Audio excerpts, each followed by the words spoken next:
नमस्कार।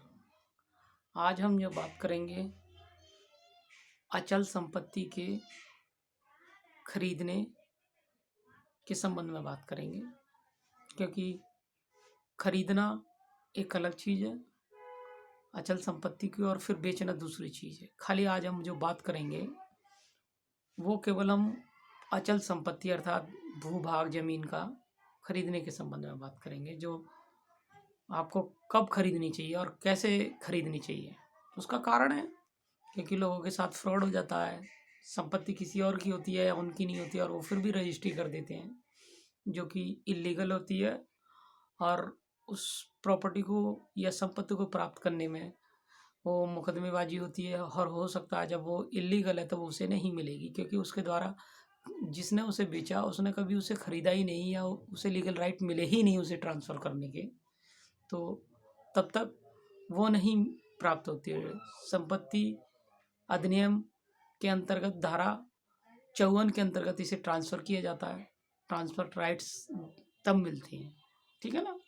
तो सबसे पहले हम बात करते हैं कि जब आप किसी संपत्ति को खरीदने के लिए जा रहे हैं तो सबसे पहले आप उस संपत्ति के संबंध में, आप अचल संपत्ति के संबंध में टाइटल चेक करें। टाइटल अर्थात उस पर जो व्यक्ति उसे आपको बेच रहा है, आपके पास जो बेचने का उस पर राइट आया तो वो कहाँ से आया, ये सबसे पहले आप चेक करने का।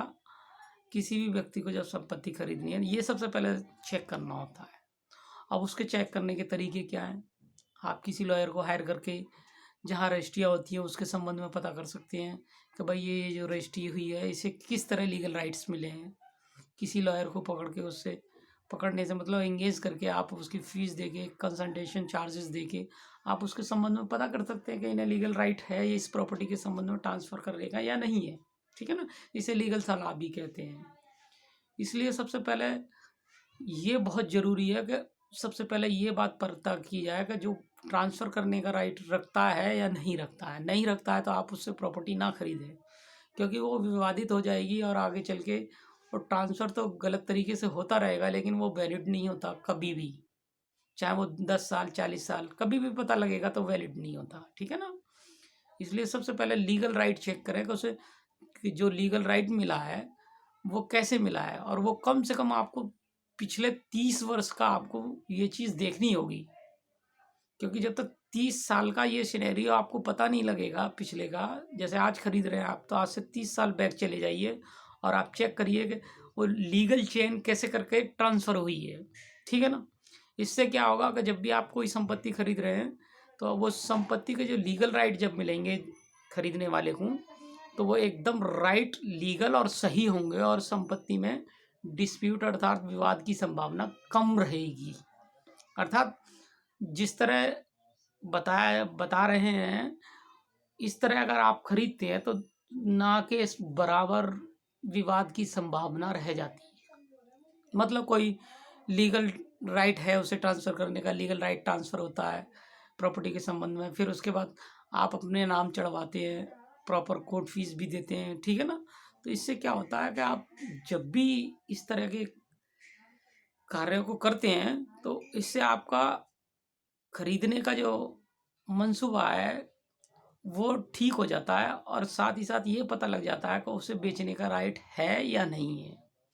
ये हमारे यहाँ एक हिंदुस्तान के अंदर एक बड़ी प्रॉब्लम है कि संपत्तियों के संबंध में सरकारों के द्वारा तहसीलों में व अन्य जहाँ भी रजिस्ट्रार ऑफिस बैठते हैं तो वहाँ वेरीफाई नहीं होता। कोई भी व्यक्ति चला जाए और वो कहे कि ये इसका मैं मालिक हूँ और मैं इन्हें रजिस्ट्री करना चाहता हूँ, और रजिस्ट्रियाँ बना दी जाती है, रिपोर्ट्स वगैरह आती हैं, लेकिन वो उतनी ऑथेंटिक नहीं मानी जाती है। और बहुत बार क्या होता है कि उस तरह की लीगल अर्थात कानूनी चेन के हिसाब से वो रजिस्ट्री नहीं हो रही होती, जिसमें जीपीए भी होती हैं बहुत सारियाँ।